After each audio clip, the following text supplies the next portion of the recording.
ክርስቶስ ተንሥአ እሙታን በዐቢይ ኃይል ወሥልጣን አሰሮ ለሰይጣን አግዓዞ ለአዳም ሰላም ይእዜሰ ኮነ ፍስሐ ወሰላም።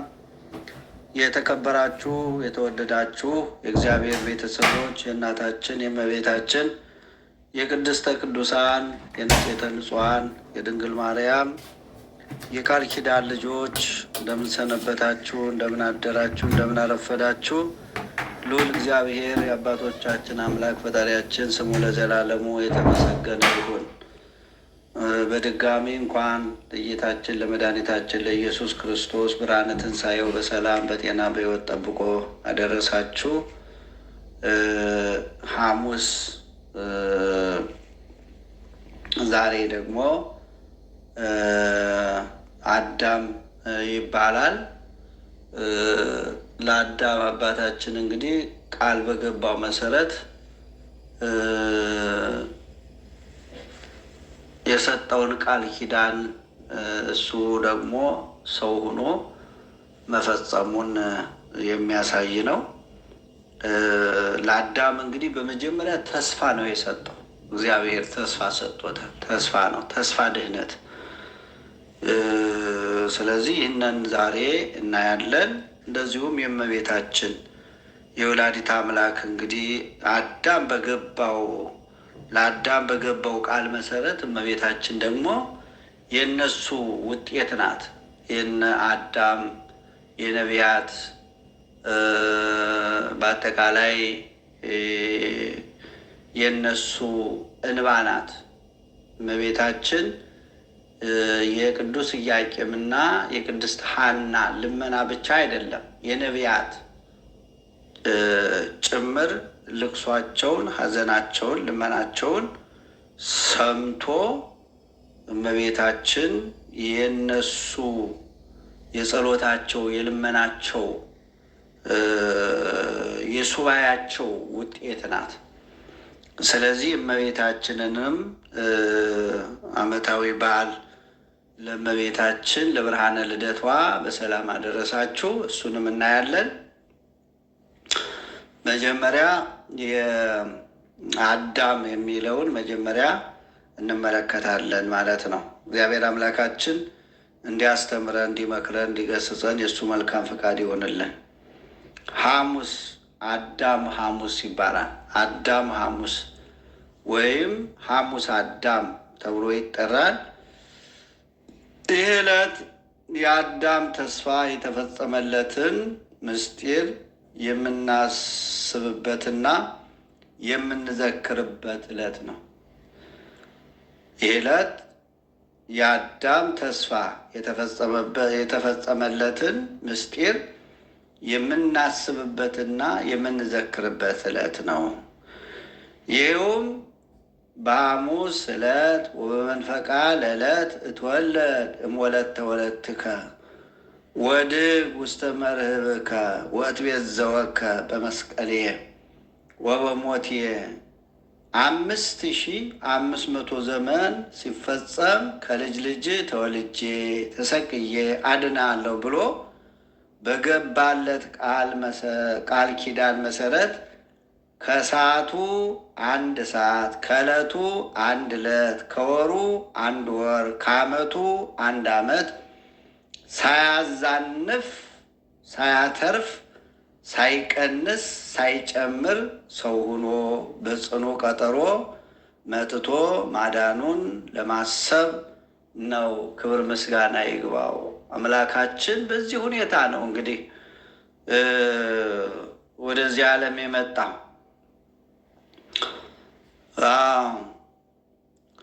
ለማሰብ ነው። መታሰቢያው ሐሙስ መሆኑ ደግሞ ምንድን ነው? ለምንድን ነው ብለው የሚጠይቁ ሰዎች ሊኖሩ ይችላሉ። ከእሑድ እስከ ሐሙስ 5 ቀን ነው። ልብ በሉ ምስጢሩ። ከእሑድ እስከ ሐሙስ 5 ቀን ነው። 5 ቀን ይሆናል። 5 ቀን ተኩል ሲፈጸም አድንሃለሁ ብሎ ለአዳም የገባውን ቃል መፈጸሙን ለማጠየቅ አዳም ሐሙስ ተብሏል ማለት ነው። አዳም ሐሙስ የተባለበት ምክንያት አምስት ቀን ተኩል በ5 ቀን ተኩል የተባለው 5000 ማለት ነው። 5500 ማለት ነው። ስለዚህ ሐሙስ አዳም የሚባለው ለዚህ ነው። መጽሐፈ ቀለሚንጦስ ነው። ይህንን ምንጭ የምናገኘው የቅዱስ ጴጥሮስ ደቀ መዝሙር ቀለሚንጦስ የሚባል አለ። እሱ የደረሰው እሱ የጻፈው መጽሐፈ ቀለሚንጦስ የሚባል መጽሐፍ አለ። ከ81 አንዱ ነው። ስለዚህ ይህንን ጥቅስ ብዙ ጊዜ የት ይገኛል ብለው ብዙ ሰዎች ይጠይቃሉ። ነገር ግን በዚህ እናገኛለን ማለት ነው። ለክርስቶስ ሰው መሆን ዋናው ምክንያቱ ጸሎተ አዳም ወሔዋን ስለሆነ እርደተ ሲኦልን በሚጠታቸው እርደተ መቃብርን በሙስና መቃብር ጽልመተ ሲኦልን በብርሃነ መለኮት ለውጦ ሞተ ሥጋ ወነፍስ ተፈርዶባቸው የነበረው ሁሉ አልፎ ኃጢአት ከበዛችበት ዘንድ ጸጋ እግዚአብሔር ትበዛለች ብለው ያመሰገኑበትን መታሰቢያ ስለሆነ አዳምና ሔዋን ከሲኦል የወጡት ዓርብ ሲሆን እዚህ መከበሩ ለምንድን ነው ብሎ የሚጠይቅ አካል ካለ ዓርብ ለአምላካቸውና ላዳኛቸው ለክርስቶስ ስቅለት ክብር ለመስጠት ሊቃውንት የእነርሱን መታሰቢያ በዚህ ዕለት እንዲከበር አድርገዋል ማለት ነው። የኋላ ሊቃውንት ናቸው እነዚህን ቀናቶች ሁሉ ከምስጢር ጋር እያያዙ ያስቀመጡት ማለት ነው። ስለዚህ ሐሙስ አዳም ወይም አዳም ሐሙስ ስያሜው ከዚህ የመጣ ነው ማለት ነው። አዳም ከፍጥረት እስከ ዕረፍት እናየዋለን። ደግሞ አዳም ከፍጥረት እስከ ዕረፍት ያለውን ደግሞ እንመለከታለን። አባታችን አዳምን ሳይፈጥረው አስቀድሞ በሰማይና በምድር ያለውን ሁሉ አዘጋጀለት። መላእክትንም ሳይቀሩ እንደ ሞግዚት ይንከባከቡት ዘንድ አዘዘለት። ከዚህም በኋላ በኤዶም ገነት ተክልን አዘጋጀለት።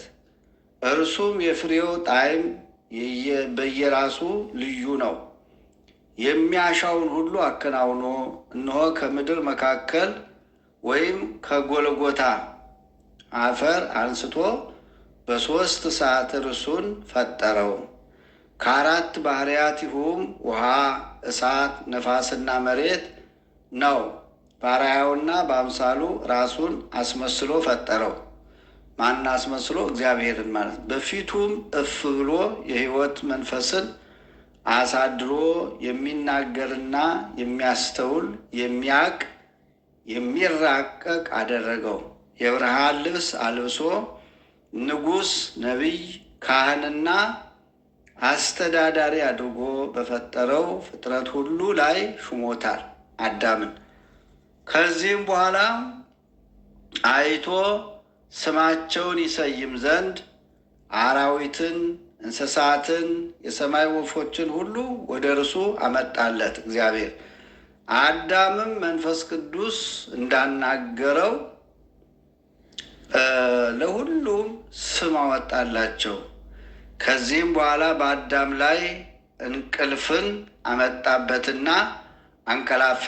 ከጎኑም አንድ አጥንት ወሰደ፣ ቦታውንም በሥጋ መላው። እግዚአብሔር ሴት አድርጎ አሳምሮ ሰራት፣ በአዳምም በፊቱ አኖራት። አዳምም ከእንቅልፉ በነቃ ጊዜ ሔዋን ከጎኑ ተቀምጣ አገኛት፣ ደስም አለው። ዛቲ አጽም አጽምየ ወሥጋ እምሥጋየ ለትኩነኒ ብእሲትየ። ይህች አጥንት ከአጥንቴ ሥጋዋ ከሥጋዬ ናትና ምሽት ትሁነኝ ብሎ ተናገረ። ስሟንም ሔዋን አላት።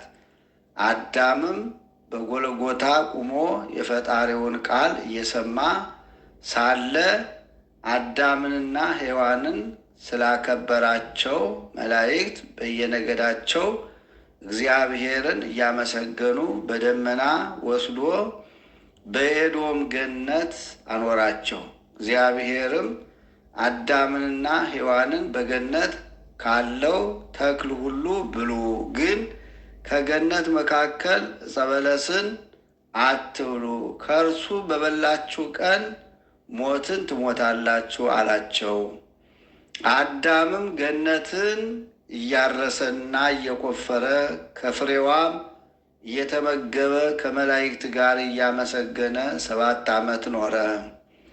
የበጎ ሥራ ጠላት ዲያብሎስ ሰይጣን ግን በአዳም ጌትነትና ክብር ቀንቶ በእባብ አድሮ ወደ ሔዋን ሄደ።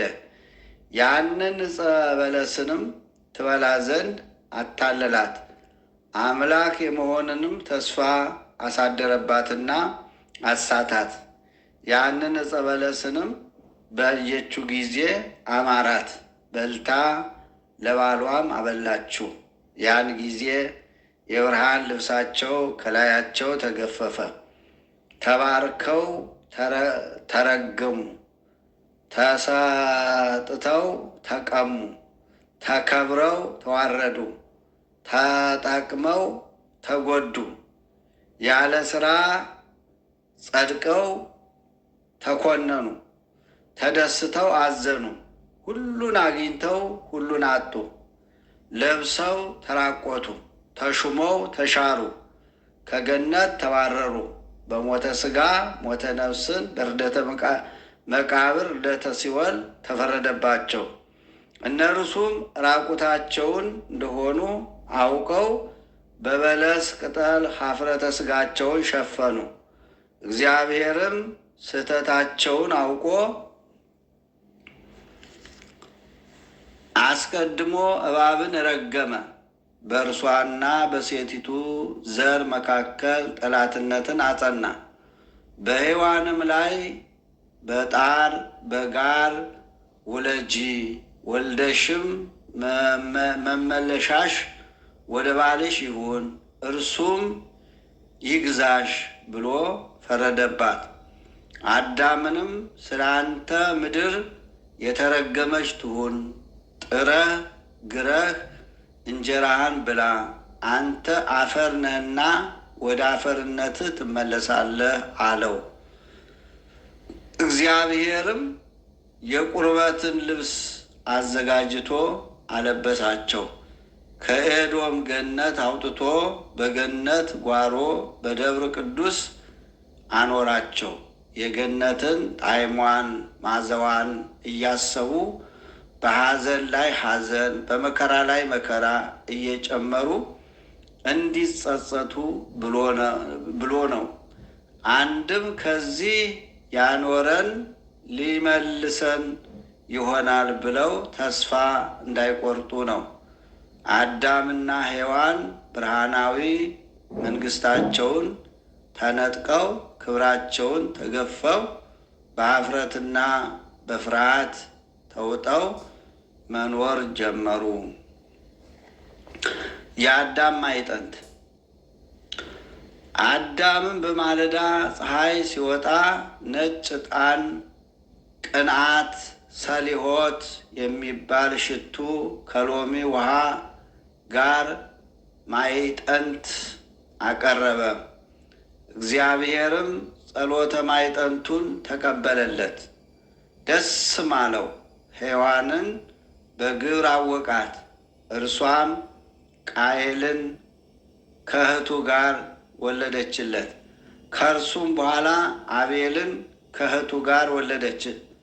ቃየልና አቤልም አድገው አካለ መጠን አደረሱ። ወደፊት ባዕድ ከባዕድ እንጂ ዘመድ ከዘመድ አትጋቡ የምትል ሕገ ኦሪት እንደምትሰራ በልቦናው ተገልጦለት ዕለተ ጽንስ ካገኛቸው ይልቅ ዕለተ ጽንስ ያላገኛቸው ይራራቃሉ ብሎ ያራራቀ መስሎት የአቤልን መንትያ ቃየል የቃየልን መንትያም ደግሞ አቤል እንዲያገባ አዘዘ። የቃየል መንትያ ሉድ ትባላለች። ወትመስል ሔዋንሃ እማ ይላል፣ መልከ መልካም ናት። የአቤል መንትያ አቅሌማ ትባላለች፣ መልከ ጥፉ ናት።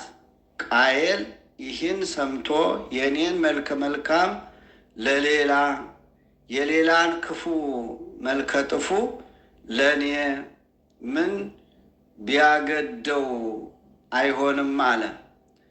አዳምም ይህንን ሰምቶ እኔ አዝያቸዋለሁ፣ አይሆንም ካላችሁ መስዋዕት ሰውታችሁ መስዋዕቱን የተቀበለለት ያግባት አለ። ወደ እግዚአብሔርም መስዋዕት ባቀረቡ ጊዜ ጌታ የአቤልን መስዋዕት ተቀበለ። ስለዚህም ቃየል ተቆጣ፣ በአቤልም ቀንቶ ገደለው። አዳምም በልጁ በአቤል ሞት እያዘነና እያለቀሰ 14 የዘመን ሱባዔ ኖረ። ይህ ማለት 98 ዓመት ማለት ነው። አንዱ ሱባዔ 49 ነው። 14ቱ ሱባዔ 98 ዓመት ይሆናል። የመላውን አጉድሎ የጎደለውን ሞልቶ መቁጠር ልማድ ስለሆነ መጽሐፍ አዳም 100 ዘመን እንዳለቀሰ ይናገራል። ከዚህም በኋላ ሴት ተወለደለት፣ በእርሱም መታሰቢያው ጸና። ከእርሱም በኋላ ብዙዎች ወንዶችንና ሴቶችን ልጆችን ወለደ። እግዚአብሔርም ንስሐውንና ልቅሶውን አይቶ የድኅነት ተስፋ ሰጠው። 5500 ዘመን ሲፈጸም ወደ ዓለም መጥቼ ከልጅ ልጅ እወለዳለሁ፣ ሕፃንም ሁኜ በሜዳህ ውስጥ ድኬ በመስቀሌና በሞቴ አድንሃለሁ አለው። የአዳም ኑዛዜ።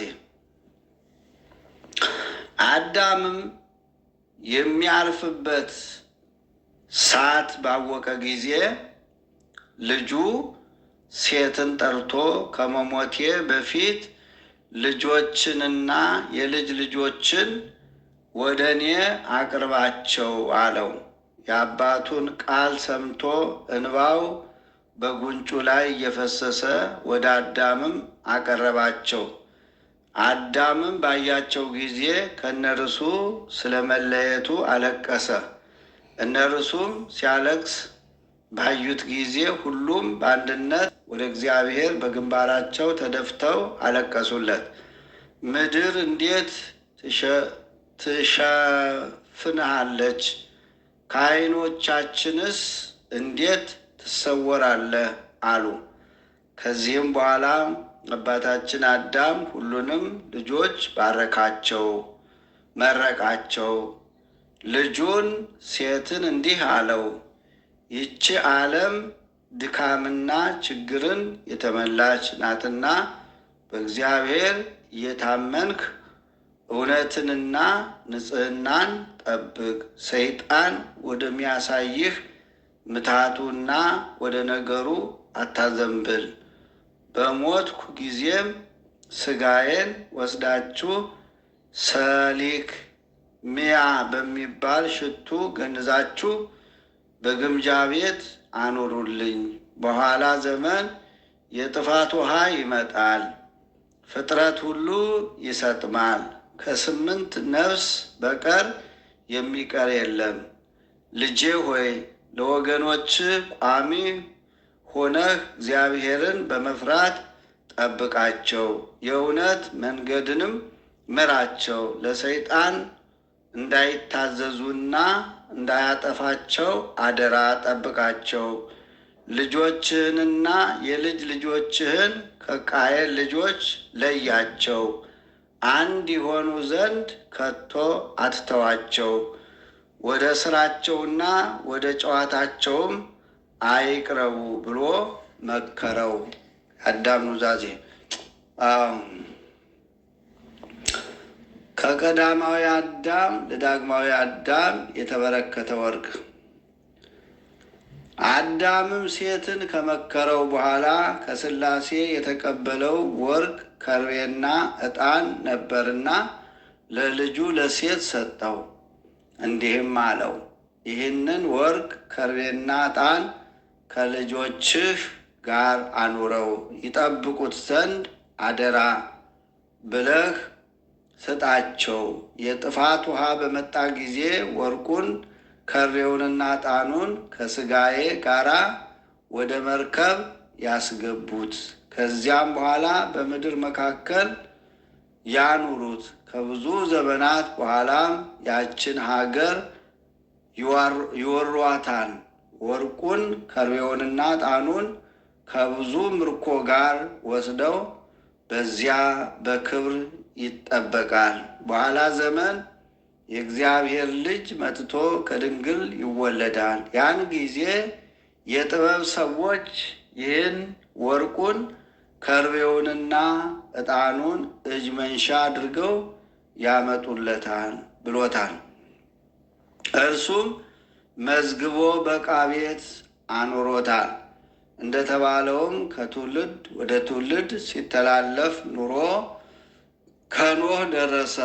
ኖህ ወደ መርከብ ሲገባ ይዞት ገብቷል።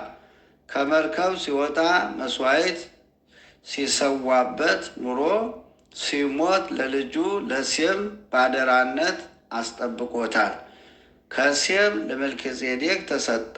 መልከጼዴቅ የአዳምን ሥጋ ወርቁን ዕጣኑንና ከርቤውን በሳጥን አድርጎ ሳጥኑን እንደ መሰዊያ አድርጎ በቀራንዮ በወይንና በስንዴ መሥዋዕት ያቀርብ ነበር። ከመልከጼዴቅ ሲወርድ ሲተላለፍ የምስራቅ ሰዎች ወደ ሆኑት ለጥበብ ሰዎች ደረሰ። እነርሱም አካላዊ ቃል ከእመቤታችን ከቅድስት ድንግል ማርያም በሥጋ በተወለደ ጊዜ አምጥተው ወርቁን ለመንግስቱ፣ ዕጣኑን ለክህነቱ፣ ከርቤውን ለሞቱ እጅ መንሻ አድርገው አቀረቡለት። እመቤታችን ከእጃቸው ተቀብላ ወርቁን ከፍላ ለነዳያን መጽውታዋለች። የቀረውን አስቀምጣ በኋላ ጊዜ ለቅዱስ ጴጥሮስ ሰጥተዋለች። ቅዱስ ጴጥሮስም ከፍሎ ለነዳያን ሰጥቶ የቀረውን ለቀለሚንጦስ ሰጥቶታል። ቀለሚንጦስም አብያተ ክርስቲያናት አሳንጾበት መጻሕፍት አጽፎበት ጻሕል ጽዋ ሰርቶለት የቀረውን ከስምንቱ መጻሕፍት ጋር በአንቀጸ ሮም ቀብሮታል። የአዳም ዕረፍት። አባታችን አዳምም 930 ዓመት ሲሆነው በተፈጠረባት ዓርብ በ9 ሰዓት ከዚህ ዓለም በሞት አረፈ። ያረፈባትም ሰዓት ከገነት የወጣባት ሰዓት ናት። በዚያን ጊዜ የመላእክት ሰራዊት ከልጆቹ ጋር ተሰበሰቡ። መልካም አገናነዝም ገነዙት፣ በብዙ ሽቱም መዓዛውን አጣፈጡ። ይህም ሽቱ በገነትና በደብረ ቅዱስ ያለ ነው። ሥጋውንም በፀሐይ መውጫ በኩል በዋሻ ውስጥ አኖሩት፣ በሚያበራ መብራትም አኖሩ። ከእርሱም ጋር ወርቁን ከርቤውንና ዕጣኑን አስቀመጡ። ዋሻውንም በሴት ቁልፍ ቆልፈው አተሙት። ከላይ እንደተገለጠው የጥፋት ውሃም እስከመጣበት ቀን ድረስ ሴትና ልጆቹ ለአባታችን አዳም ሥጋ ሲያገለግሉ ኖሩ። ከዚህ በኋላ ኖህ በአምላክ ትእዛዝ የአባታችን የአዳምን ሥጋ ወደ መርከብ ሲገባ ይዞት ገብቷል። ሲወጣም ይዞት ወጥቷል። መሥዋዕት ሲሰዋበት ኑሯል። ሲሞት ለሴም ሰጠው። ከዚያ ሴምና መልከጼዴቅ የእግዚአብሔር መልአክ የመራቸው ይዘውት ሄዱ። ከቀራንዮ ቦታ ደርሰው በዚያ ቀበሩት። መልከጼዴቅም በዕጣንና በቁርባን ሲያገለግል ኖረ። የእግዚአብሔርም ልጅ መጥቶ ከድንግል ልጁ በተወለደ ጊዜ መድኃኒት በሆነች ሞቱ አድኖ ወደ ቀደመው ርስቱ መለሰው።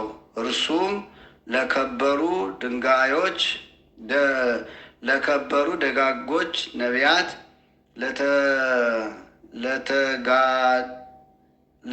ለተጋዳዮች ሰማዕታትና ጻድቃን አባት ነውና ስለ እነርሱም እግዚአብሔር ልጅ ወደ ዓለም መጥቶ ሰው ሆኗልና። ሊቁ ቅዱስ ያሬድም ሲዘምር እንደዚህ ይላል። በከመ አቡነ አዳም ኩልነ ንመውት ወከማሁ በእንተ ክርስቶስ ኩልነ ነሐዩ ይቤ ተንሳ ክርስቶስ እሙታን። እንደ አባታችን አዳም ሁላችን እንሞታለን፣ እንደዚሁም በክርስቶስ ሁላችን እንኖራለን። ክርስቶስ ከሙታን መካከል ተነሳ አለ። የአዳም ሞት ሞታችን፣ የአዳም ትንሣኤ ትንሣኤያችን እንደሆነ የቤተ ክርስቲያናችን ሊቅ ቅዱስ ያሬድ ያመሰግናል፣ ያመሰጥራል። በረከቱ ይደርብን። የአዳም ድህነት የአዳምን ድህነት ስናገር ከውድቀቱ መነሳቱን፣ ከርኩሰቱ መቀደሱን፣ ከሕመሙ መፈወሱን፣ ወደ ቀደመ ጌትነቱ ወደ ቀደመ ክብሩና ርስቱ መመለሱን ብቻ ሳይሆን ከዚህ በላይ አዳም በገነት የተመኘውን አምላክነትንም ያገኘበት ድህነት መሆኑን የሚያጠቃልል ነው። ስለዚህ አዳም በጥንተ ተፈጥሮ ካገኘው ክብር በላይ በአዲስ ተፈጥሮ ያገኘው ክብር ይበልጠዋል። በጥንተ ተፈጥሮ በእግዚአብሔር አርአያ ተፈጠረ፣ በአዲስ ተፈጥሮ ግን እግዚአብሔር ሆነ። ሊቁ የቤተ ክርስቲያናችን ሊቅ ቅዱስ ያሬድ እንዲህ ብሏል። ይህ ቸርነት የተደረገ እግዚአብሔር ሰውን በመውደዱ እንደሆነ እንዲህ ይቃኛል። ለሃኮ ለአዳም በአርአያ ዚአከ ወአንበርካሁ ውስተ ገነተ ፍግ ወበውህተ አርዌ አውፃእካሁ እምገነት ወያርሐቀ ምሕረትከ እምኔሁ በእንተ ልብሰተ መስቀል በቁስለ ወልድ ቤዘውካሁ ወሕይወተ ጸገውካሁ ውስተ ገነት ይላል። ረጅም ነው። ምን ይላል ትርጉሙ?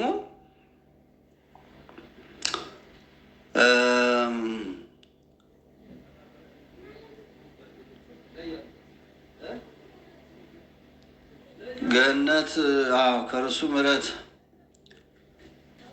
አስወጣው፣ ከገነት በተላ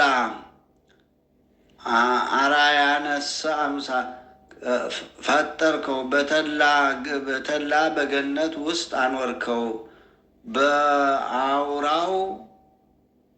በአውሬው ምክር ተታሎ ከገነት አስወጣው። ሆኖም ከእርሱ ምሕረትን አራቅህም፣ በልጅ ቁስል ታደግኸው፣ ሕይወትን ሰጠኸው፣ በቸርነትህ ወደ ገነት አስገባኸው። ቸርነትህን የምንሰማ እኛ ችግረኛ ሕዝብን ሁላችንም በምሕረትህ ያልጣልኸን እናመሰግንሃለን። ታድነን ዘንድ ለሞት እስክትደርስ ድረስ ራስን ዝቅ ያደረግ እናመሰግንሃለን በማለት ቅዱስ ያሬድ ሰፋ አድርጎ አመስጥሮ ይናገራል ማለት ነው። እንግዲህ ይህ ማለት የእግዚአብሔር ምሕረት ስልጣኑንና ጌትነቱን በጸጋ እስከ ማጋራት የሚደርስ የፍጡር አንደበት ሊገልጠው የማይችል መሆኑን መስክሯል ማለት ነው።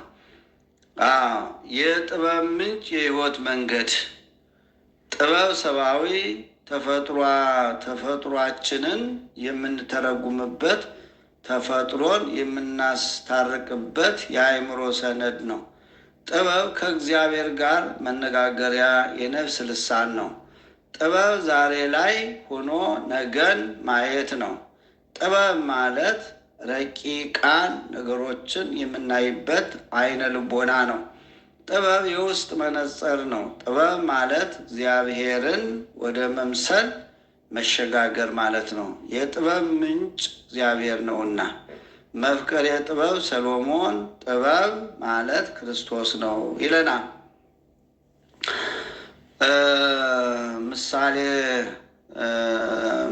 መጽሐፈ ምሳሌ ምዕራፍ 9 ቁጥር 1 ጀምሮ ቅዱስ ያሬድም የቤተ ክርስቲያናችን ሊቅ ፍኖተ ሕይወት ነቃ ጥበብ ዘለብሶ ለአዳም መዊቶ ሕያው ላይለሞት ተወርዘወ ተንሳ ሙታን በትንሣኤሁ ቤዘወነ።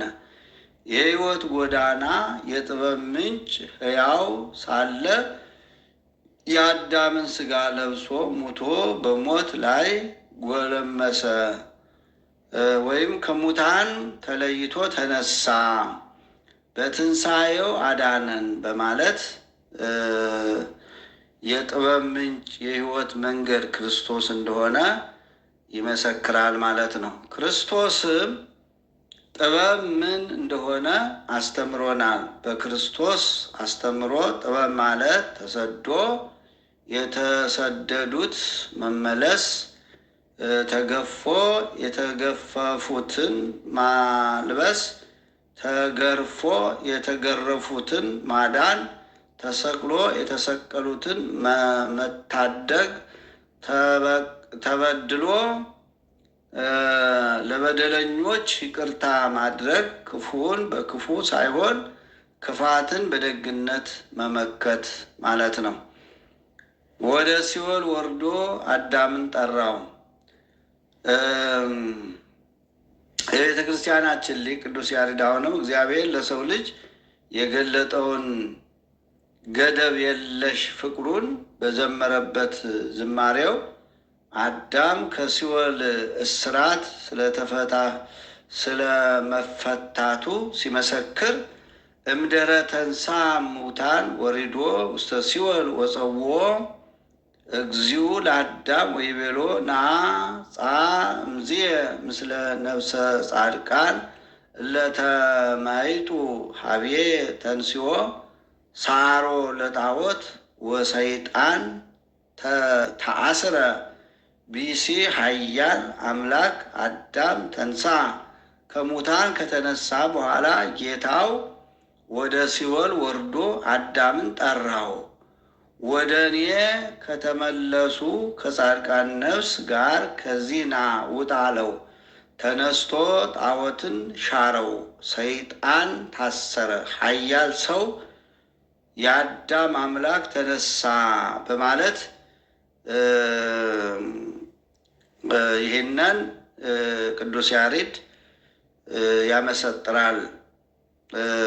ከወንጌሉ ጋራ ያገናኘዋል ማለት ነው።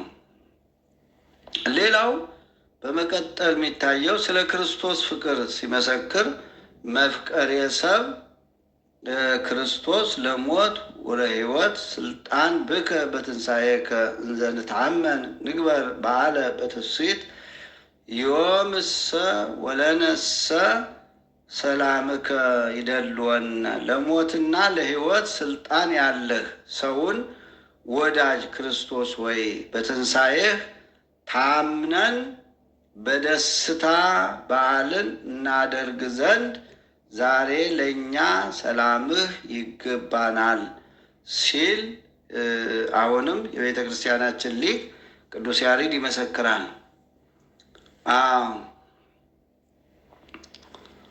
ሌላው ለወልድ እምውታን ወሀበ ስብሐተ ፋሲካን ደስታን የምናደርገው ስለ ክርስቶስ ሕማማት አይደለም፣ ከሙታን ስለመነሳቱ መታሰቢያ ነው እንጂ ይላል። ራሱን የሕይወት አለቃ አደረገው፣ በቀኙም አስቀመጠው፣ ልጁን ከሙታን አስነሳው፣ ክብርን ሰጠው ብሎ ይመሰክራል። አሁንም ስለዚህ በቀኙ አስቀመጠው ሲል ለአብ ቀኝና ግራ ኑሮበት አይደለም፣ እሬናቸውና ክብራቸው አንድ መሆኑን ለመግለጥ ነው ማለት ነው። ከሙታን አስነሳው ማለቱም ወልድ መነሳት ተስኖት አብ ያስነሳው ሆኖ አይደለም፣ ኃይላቸውና ስልጣናቸው አንዲት መሆኗን ለመግለጥ ስለፈለገ ነው ቅዱስ ያሬድ ማለት ነው። እንግዲህ ሌላው የማይነገር ልዕልና ፍጡርን ስለ ስልጣኑ፣ ስለ ሀብቱ፣ ስለ ዝናውና ስለ እውቀቱ ልዑል ብንለው ከእግዚአብሔር ያገኘው እንጂ ከራሱ የሆነ ነገር አይደለም። እግዚአብሔር ግን ሁሉም ነገር የባህሪ ገንዘቡ ነውና ልዕልናው ከመነገር በላይ ነው። ቅዱስ ያሬድ የእግዚአብሔር ልዕልና የላይና የታች ከንፈር ባለው በስጋ አንደበት ሊገለጥ ሊተረጎም እንደማይቻል ሲናገር መኑ ይነግር እበያቲሁ ለእግዚአብሔር ተአምሮ ወመንክሮሂ ዘገብረ ፍኖተ ሕይወት በፈቃዱ በጽሐ እስከ ለሞት ሎሙኒ ኮኖሙ ኖላዌ ሙሴ ወለነኒ ኮነነ ኖላዊነ ውእቱ ኢየሱስ ክርስቶስ። የእግዚአብሔርን ልዕልና የሚናገር ማን ነው? በሕይወት ጎዳና ያደረገውን ድንቅ ሥራ ታውቀዋለህ። በፈቃዱ እስከ ሞት ደረሰ። ሙሴ ለእነርሱም እረኛ ሆነላቸው፣ ለእኛም እረኛችን ሆነን፣ እርሱም ኢየሱስ ክርስቶስ ነው ይላል። ሌላው በማይነገር ልዕልና የኖረና የሚኖር ልዑል አምላክ ሰውን በመውደዱ በፈቃዱ ሞታችንን መሞቱ እረኛችን መሆኑን አድንቋል። ዳግመኛም ሥጋ በመልበሱ ምክንያት የተሰጠውን ስም ሊቁ ሲነግረን ዘቀደመ ተፈጥሮ ይቀድም አእምሮ ዘቀደመ መዊተ ያቀድም ተንስኦ አቡሁ አንስኦ ለወልዱ እምውታን ወጸጎ እስመ ዚሀቢ እምኩሉ ከፍጥረት የቀደመ አእምሮ ይቀድማል። ሞት የቀደመ ትንሣኤውን ይቀድማል ያስቀድማል። አባቱ ልጁን ከሙታን አስነሳው፣ ከሁሉ የሚበልጥ ስምን ሰጠው ብሎ ያመሰግናል ቅዱስ ያሬድ። ስለዚህ አንዱ ሰጭ አንዱ ተቀባይ ሆኖ ሳይሆን አንዱ አስነሽ አንዱ ተነሽ ሆኖ አይደለም። የፈቃድ አንድነታቸውን ለመግለጥና ከሞት የተነሳበት መለኮታዊ ኃይል የጋራ ገንዘባቸው መሆኑን ለማስተማር ነው ቅዱስ ያሬድ ይህንን የሚለው። ሌላው ከኔ ጋር ደስ ይበል ነው። ጌታችን ኢየሱስ ክርስቶስ በወንጌሉ የተሰጠውን መክሊት አትርፎ ላስረከበው አገልጋይ ወደ ጌታ ደስታ ግባ ብሎ እንደተናገረው ያንን ሁሉ መከራ የተቀበለው አዳምንና ልጆቹን ወደ ደስታ ሊያስገባ እንደሆነ በቅዱስ ያሬድ ዮም ሰረጹ ጽጌ በረከት ወበዙ ውሉደ ጥምቀት ትምህርተ መድኃኒት ይላል። ሌላው በክወተ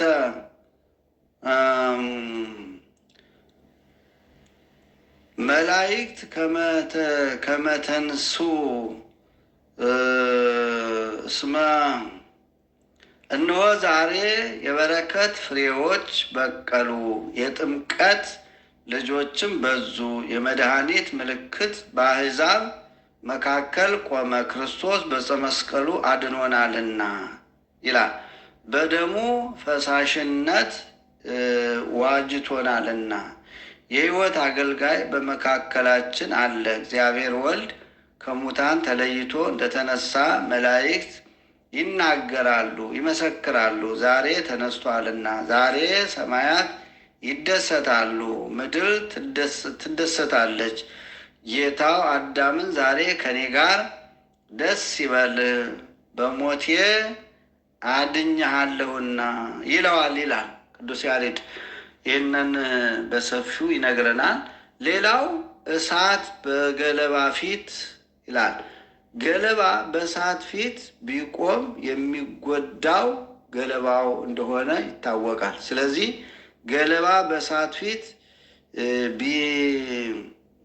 ቢመካ ለመቃጠል እንደሆነ ሁሉ የሰው ልጅም በፈጣሪው ፊት ቢታበይና ቢሳለቅ ለዘላለማዊ ሞት ይሰጣል ማለት ነው። ወደ ገሃነመ እሳት ይጣላል። በገለባ የተመሰሉ አይሁድ ግን እሳተ መለኮት በሆነው በክርስቶስ ተሳለቁ። የሁሉም ፈራጅ በሆነው ጌታ ይሙት በቃ ፈረዱበት። ሰማይና ምድርን በመዳፉ የያዘውን ጌታ ያዙት። የልብን ሐሳብ የሚመረምረውን ጌታ በጲላጦስ ፊት መረመሩት። ይህ ሁሉ ገለባ በእሳት ፊት እንደ መቆም ነበር። ቅዱስ ያሬድ ይህንን ወበቅናቶሙ አሐዝዎ ሊቃነ ካህናት ወጸሐፍት እንዘ አልቦ የጋየ ዛበሰ ሎሙ ወሰድዎ ሀበ ጲላጦስ ሀተቶ ጲላጦስ ወይቤሎ በአማን ወልዱ አንተ ለብሩክ ወይቤሎ ኢየሱስ አንተ ትቤ ቦኑ በዘነገረ ከመ አነ ውእቱ ተሰቅለ። የካህናት አለቆችና ይላል ጸሐፍት በቅናታቸው ያዙት። የበደላቸው በደል ሳይኖር ወደ ጲላጦስ ወሰዱት። ጲላጦስም መረመረው። በእውነት አንተ የቡሩክ የአብ የባህሪ ልጁ ነህ አለው ይላል። ኢየሱስም አንተ አልክ አለው። በውኑ እንደኔ የሁላችን ቤዛ ተሰቀለ፣ ታመመ፣ ሞተ፣ ተነሳ። እግዚአብሔር ከመጠን በላይ የሆነ ፍቅሩን ለሰው ልጆች ገለጠ፣ አዳምን አየው ይላል ቅዱስ ያሬድ። እንግዲህ ተመልከቱ፣ ስለ ሰው ልጆች ፍቅር ሲል እሳት በገለባ ፊት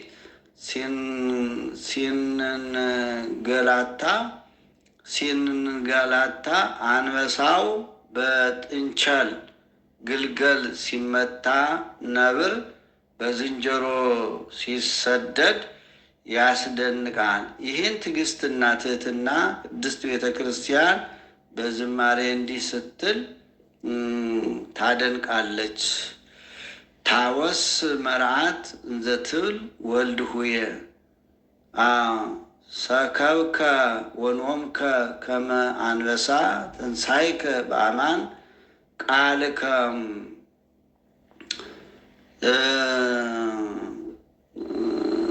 እንደዚህ ይላል። ንጉሥኪ በጻ ወይዋ ዘሴቱ ምስሌሁ ምግባር።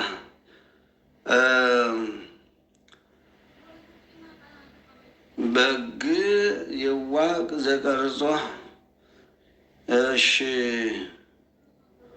ዋን አረፈክም ወልድ ወልድ። እሺ እንዲህ ስትል ሙሽሪት